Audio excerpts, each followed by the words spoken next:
Matthew 18 verses 15 to 20. நம்ம நிறைய தடவை வந்து பர்டிகுலராக 20th வேர்ஸில் நம்ம நிறைய வாட்டி என்ன சொல்லுவோம்னா, where there are 2 or 3 gathered in my name, I will be in their midst. நம்ம ரட்சிக்கப்பட்டதுலேருந்து நம்ம இந்த வேர்ஸ் எப்படி புரிஞ்சுருக்குறோன்னா, நம்ம நிறைய பேர் இப்படி தான், நானும் இப்படி தான் புரிஞ்சுருந்தேன். எங்கே 2 அல்லது 3 பேர் நாமத்தில் கூடியிருக்கிறார்களோ அவங்க நடுவில் நான் இருப்பேன்னு சொல்லி. ஆனால் இந்த வேர்ஸ் வந்து பர்டிகுலராக ப்ரேயர் மீட்டிங் குறித்து இல்லை. நம்ம இது இப்படி தான் புரிஞ்சுருந்தோம். இது வந்து ஜெபத்தை குறித்து சொல்லுது. 2 பேர் 3 பேர் கூடியிருந்தால் ஆண்டவர் அவங்க மத்தியில் இருப்பாங்க. ஏன் ஒரு பேர் ஜெபிச்சா ஆண்டவர் இருக்க மாட்டாங்களா? நம்ம ஒருத்தவங்க ஜெபிச்சாலும் ஆண்டவர் வந்து நம்ம ஜெபத்தை கேட்குறவராக இருக்கிறார். 2 பேர் 3 பேர் ஜெபிச்சாதான் இருப்பேன் அப்படின்ற கண்டிஷன் இங்கே இல்லை. ஆனால் இந்த வசனம் பர்டிகுலராக மேத்யூ சாப்டர் 18 வேர்சஸ் 15 to 20லேருந்து ஒரு கான்டெக்ஸ்டாக நம்ம படிக்கணும். 20th வேர்ஸ் மட்டும் எடுத்து நம்ம பார்க்கக்கூடாது. 15th வேர்ஸில் என்ன சொல்லப்பட்டிருக்குன்னா, இங்கே வந்து ஒரு பிலீவர்ஸ் குறித்து சொல்கிறாங்க. இப்போது விசுவாசி யாராவது தவறு செஞ்சால் முதல்ல நம்ம என்ன செய்யணும்னா, ஆண்டவர் இந்த இடத்துல வந்து சர்ச் டிசிப்ளின் எப்படி செய்யணும், எப்படி ஒரு டிசிப்ளின்டாக இருக்கணும்னு சொல்லி அதை குறித்து தான் இந்த வசனங்கள் இருக்குது. அந்த அடிப்படையில் தான் இருக்குது. இப்போது யாராவது ஒரு பிலீவர் வந்து ஏதாவது அவங்களுக்குள்ள ஒரு ஃபால்ட் இருக்குது அப்படின்னா அவங்கள எப்படி நம்ம டீல் பண்ணணும்னா, ஃபஸ்ட்டு ஸ்டெப் நம்ம என்ன செய்யணும்னா, கோ அண்ட் ஸ்பீக் ப்ரைவேட்லி. நம்ம அவங்களோட போய் அவங்க தனியாக இருக்கும்போது நம்மளுக்கும் அவங்க நடுவில் மட்டும் அந்த அவங்க தவறு செய்கிறதுனால என்ன ஆகுதுன்னா, ஆண்டவரோட ரிலேஷன்ஷிப் வந்து அவங்களுக்கு விலகுது. ஸோ அந்த ரிலேஷன்ஷிப் நம்ம வந்து ரீஸ்டோர் பண்ணுறதுக்கு, அவங்களுடைய தப்பை நம்ம உணர்த்தி அவங்க மறுபடியும் மனம் திரும்புறதுக்கு ஆண்டவரோட ஒப்புரவாகிறதுல நம்ம வந்து அந்த ஸ்டெப்பை நம்ம ஃபஸ்ட்டு செய்யணும். அந்த சின்ஃபுல் பர்சன் அப்பயும் அவங்க வந்து ரெஃப்யூஸ் பண்ணுறாங்க ரிப்பெண்ட் பண்ணுறதுக்கு, மனம் திரும்புறதுக்கு அப்பயும் அவங்க வந்து ஒத்துக்கலை. அந்த பர்சனை மறுபடியும் என்ன பண்ணணும்னா, 1 இல்லைன்னா 2, 1 or 2 others, மேபி மோர் தேன் 2, அந்த இஷ்யூ அந்த ப்ராப்ளம் நம்ம வந்து 1 or 2 பீப்புளோட ஜாயின் பண்ணி நம்ம அவங்கள மறுபடியும் ஒப்புரவாகிறதுக்கு, ஆண்டவர் உள்ள அவங்க வழி விலகாமல் போகிறதுக்கு அவங்கள நம்ம வந்து ஆதாயப்படுத்தி கொள்ளணும். அது மீறியும் அவங்க கேட்கல, திருப்பி அவங்க வந்து அந்த பாவத்திலே இருக்கிறாங்க. அப்புறம்னா நம்ம என்ன செய்யணும், தேர்ட் ஸ்டெப் வந்து நம்ம ஃபைனலாக அந்த இஷ்யூவை நம்ம வந்து சர்ச் கிட்ட கொண்டு போகணும், நம்ம assembly. If the repentance never happens, அது மீறியும் அவங்க மனம் திரும்பலை, அவங்க ஸ்டபனாக இருக்கிறாங்க, அந்த பட்சத்தில் அந்த பர்சன் என்ன பண்ணலாம், we should be treated as an outsider. 2 or 3 as a witness நம்ம எடுத்து அவங்க அதுக்கு மீறி அவங்க வந்து ஹியர் பண்ணல, நம்ம சர்ச் ஒரு அசம்பிளி கிட்ட அந்த இஷ்யூ கொண்டு போய் தெரியப்படுத்தணும். சர்ச் ஒரு அசம்பிளி எல்லாரும் சேர்ந்து அவங்கள வந்து மறுபடியும் அவங்க அந்த ரிலேஷன்ஷிப் ரிஸ்டோர் பண்ணி அவங்க ரிப்பெண்ட் பண்ணாமல் இருக்கிறாங்க. அப்பயும்னா ஆண்டவர் அந்த இடத்துல என்ன சொல்கிறேன்னா, மேத்யூ சாப்டர் 18 வேர்ஸ் நம்பர் 17ல்,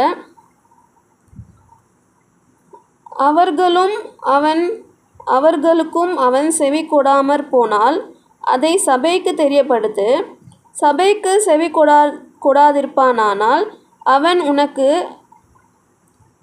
அஞ்ஞானியைப் போலவும் ஆயக்காரனைப் போலவும் இருப்பானாக. So should be treated as an outsider.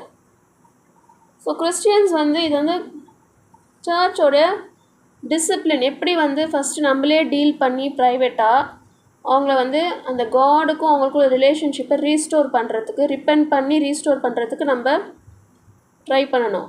அது மீறி அவங்க கேட்கல, ரிப்பெண்ட் பண்ணலன்னா 1 or 2 more elders வச்சு நம்ம இந்த இஷ்யூவை டீல் பண்ணணும். அவங்க எதில் ஸ்ட்ரகிள் பண்ணுறாங்க, ஒரு பிலீவர் எதில் ஸ்ட்ரகிள் பண்ணுறாங்கன்னு சொல்லி அவங்கள வந்து நம்ம எடுத்து சொல்கிறதுக்கு முயற்சி செய்யணும்.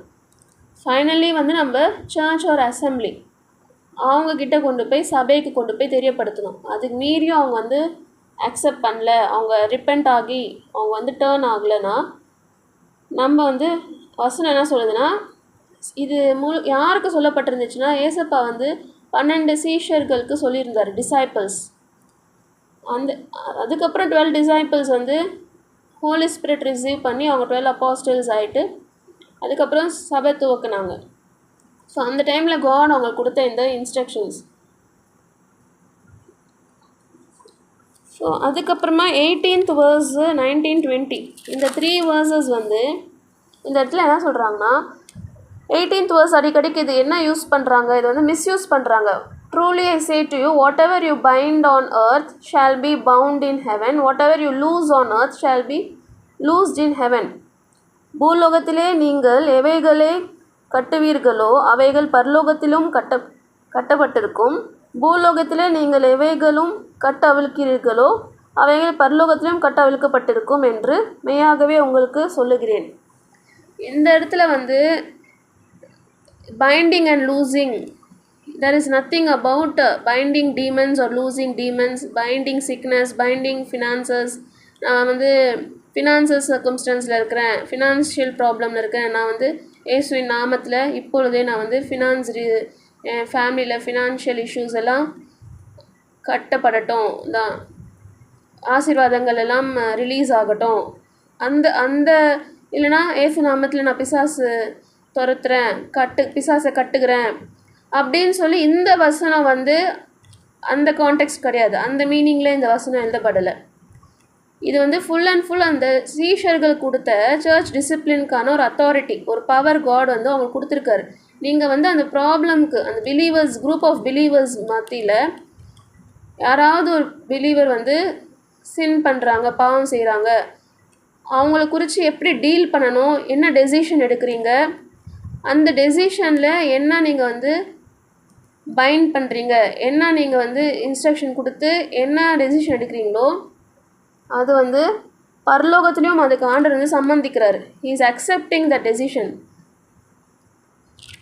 அந்த அத்தாரிட்டி குறித்து தான் வந்து இந்த வேர்சஸ் பேசியிருக்குது.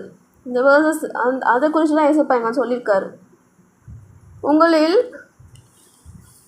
2 பேர் தாங்கள் வேண்டிக் கொள்ள போகிற எந்த காரியத்தை குறித்தாகிலும் பூமியிலே ஒருமனப்பட்டிருந்தால் பரலோகத்தில் இருக்கிற என் பிதாவினால் அது அவர்களுக்கு உண்டாகும் என்று உங்களுக்கு சொல்லுகிறேன். அப்போ 2 பேர் சேர்ந்து எது கேட்டாலுமே, எந்த காரியத்தை குறித்திலும் பூமியிலே ஒருமனப்பட்டிருந்தால், அப்போ நம்ம வந்து ஆசீர்வாதங்கள் வேணும் அப்படின்னு சொல்லி நம்ம 2 பேர் கூடி ஜெபிச்சு ஒருமனப்பட்டுட்டா ஆண்டவர் நம்மளை ஒரேடியாக ரிச் ஆக்கிடுவாங்களா, பிளெஸ்ஸிங் ஒரேடியாக நம்மளுக்கு வந்து பிளெஸ் பண்ணிடுவாங்களா? அப்படி கிடையாது. இது எது வேணாலும் நம்மளுக்கு கிடச்சிரும் 2 பேர் ஒருமனப்பட்டிருந்தால், அப்படி இல்லை. இந்த டிஸ்பியூட்ஸ், இந்த ப்ராப்ளம்ஸ், பிலீவர்ஸோடைய குரூப்பில் என்ன ப்ராப்ளம்ஸ் வருது, அதில் வந்து நம்ம ஒருமனப்பட்டு ஒரு டெசிஷன் எடுக்கிறோம், சபை கூடி சபையில் அந்த டெசிஷன்ஸ் எடுக்கிற அந்த அத்தாரிட்டி காட் கொடுத்துருக்காரு. கிறிஸ்டியன் பிரதர்ஸ் அண்ட் சிஸ்டர்ஸ் அந்த சபைக்குள்ளே ஒரு granting authority to the local church to judge disputes and offences among Christian brothers, ஒரு apostolic authority to declare who had been forgiven and not. அந்த judgement pass பண்ணுறதுக்கு ஒரு discipline, ஒரு சபையோட ஒழுக்கத்துக்கான ஒரு power, ஒரு அத்தாரிட்டி தான் ஒருமனப்பட்டு நம்ம என்ன முடிவு எடுக்கிறோமோ அந்த விஷயத்தில் ஆண்டவர் வந்து நம்ம மத்தியில் இருக்கிறார். அவர் தேவ பிரசன்னம். ஆண்டர் 2 பேராவது 3 பேராவது என் நாமத்தினாலே எங்கே கூடியிருக்கிறீர்களோ அங்கே அவர்கள் நடுவில் இருக்கிறேன் என்றார். அதுதான் வந்து நீங்கள் அந்த 2 பேர் 3 பேர் என் நாமத்தில் கூடி நீங்கள் என்ன டெசிஷன் எடுக்கிறீங்க அந்த டிஸ்பியூட்ஸ்க்கு, அந்த பிலீவருடைய குரூப்பில், அந்த விஷயத்தில் அந்த டெசிஷனுக்கு ஆண்டர் அவரோட பிரசன்னம் நம்ம நடுவில் இருக்குது. He is among us. இப்போ நம்ம வந்து ஒரேடியாக நம்ம 2 பேர் 3 பேர் கூடி ஒருமனப்பட்டு நம்ம ரிச் ஆயிடணும், நம்மளுக்கு வந்து இது கிடச்சிரும் அது கிடச்சிரும், பிளெஸ்ஸிங்ஸ் ஆசீர்வாதங்கள் அப்படி ஜெபிச்சா அப்போ எல்லாருமே அப்படி ஆயிடுவாங்க. பிசாசை கட்டுகிறோம், வியாதியை கட்டுகிறோம், ஃபினான்ஷியல் ப்ராப்ளம்ஸ் வரக்கூடாது அதை கட்டுறோம் அப்படின்னு பார்த்தா அப்போஸ்டல்ஸ் வந்து புவராக இருந்தாங்க. அவங்க அப்படியே பணக்காரங்களாக வாழலையே. அவங்க வாழ்ந்த காலத்தில் அவங்க தாகமாக இருந்தாங்க, அவங்க பசியோடு இருந்தாங்க, நிறைய கஷ்டங்களோடு அவங்க ஊழியங்கள் செஞ்சாங்க.